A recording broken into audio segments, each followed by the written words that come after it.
দেশের অর্থনীতির লাইফলাইন চট্টগ্রাম বন্দর গভীর সংকটে। আজ সকাল থেকে আবারও শুরু হয়েছে ধর্মঘট। বিদেশি অপারেটরদের কাছে বন্দর ইজারা দেওয়ার প্রক্রিয়া থেকে সরে না আসায় এই অচল অবস্থা। যদিও বন্দর চেয়ারম্যানের দাবি সচল আছে বন্দর, জানান বিদেশি অপারেটরকে ইজারা দেওয়ার কোনো প্রক্রিয়া এখনো শুরু হয়নি। বিদেশিদের কাছে নিউমোরিং কন্টেইনার টার্মিনাল এনসিটি ইজারা দেওয়ার সিদ্ধান্ত থেকে সরে না আসায় রোববার সকাল থেকে আবারও চট্টগ্রাম বন্দরে ধর্মঘট শুরু হয়েছে। ফলে বন্দরের জেটিতে আটকা পড়েছে 9টি জাহাজ। এছাড়াও অপেক্ষায় থাকা আরও 5টি জাহাজ ভিড়তে পারছে না জেটিতে। অন্যদিকে জমে গেছে প্রায় 41,000 এককের বেশি কন্টেইনার। এতে ক্ষতিগ্রস্ত হচ্ছে আমদানি রপ্তানি বাণিজ্য, যার প্রভাব পড়ছে অর্থনীতিতে। কর্তৃপক্ষ বলছে বন্দরকে উন্নত করতে না পারলে পিছিয়ে যাবে দেশের অর্থনীতি। তাই এনসিটিতে বিদেশি অপারেটর নিয়োগ এখন সময়ের দাবি। তবে এই প্রক্রিয়ার কিছুই এখনও শুরু হয়নি।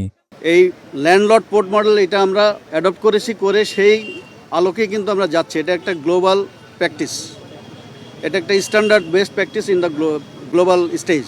348টা পোর্টের ভিতর হলো 304 আমাদের অবস্থা। তো সেই জন্য আমাদের পোর্টের যদি ক্যাপাসিটি না বাড়ে তাহলে কিন্তু ফরেন ইনভেস্টমেন্ট এবং দেশের যে ফিউচার ডেভেলপমেন্ট এটা বাধাগ্রস্ত হবে।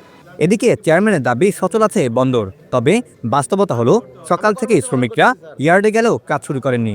এই অবস্থা চলমান থাকলে আইনি ব্যবস্থা নেওয়ার হুঁশিয়ারি দিয়েছেন বন্দর চেয়ারম্যান। ধর্মঘটের কোনো অস্তিত্ব নাই, এটার কোনো আইনগত কোনো বৈধতা নাই, কারণ এখানে সব ভঙ্গ করেছে তারা। বন্দরের নিরাপত্তার সাথে দেশের নিরাপত্তা জড়িত। কাজে এটা হলো রাষ্ট্রীয় কাঠামোর মধ্য দিয়ে এই কাজগুলো হচ্ছে এবং কোনো ধরনের ধর্মঘট বা উচ্ছৃঙ্খলের কোনো অস্তিত্ব নাই। সেটা আপনারা দেখতেছেন, সব গাড়ি চলতেছে। আমার কর্মচারীদের সাথে আমি কথা বলে আসলাম, তারা বললো সবাই যাবে, তাদেরকে যেন কেউ বাধা না দেয়। চলমান পরিস্থিতিতে বিপাকে পড়েছেন বলে জানালেন বন্দর ব্যবহারকারীরা। বন্দর কাজ না করে তাহলে আমরা কোনো পণ্য রপ্তানি করতে পারবো না, আমরা খালাসও করতে পারবো না। খালাসটা করা না করতে পারলে যে শিপিং এজেন্টদের যে চার্জ এবং বন্দরের যে চার্জ সেটা মাফ করবে না, সেটা কিন্তু আলটিমেটলি জনগণের উপরে দায় বর্তাবে আর কি। বাংলাদেশ থেকে যে পণ্যগুলো যায় সেগুলো কিন্তু বিভিন্ন ট্রান্সশিপমেন্ট পয়েন্টগুলো হয়ে যায়। সেগুলো যদি ট্রান্সশিপমেন্ট পয়েন্টে যেয়ে যদি সেগুলোকে মাদার ভেসেলে উঠাতে না পারে তাহলে সেই পণ্যগুলো যথাযথ সময় কিন্তু যে পৌঁছাবে না। এতে করে যে ক্রেতা আছে, আলটিমেট ক্রেতার কাছে যে পণ্যটা পৌঁছাবে না, তাতে করে আমাদের যারা এখানকার রপ্তানিকারক আছেন তারা কিন্তু সমূহ বিশাল বিপদের মধ্যে পড়বেন।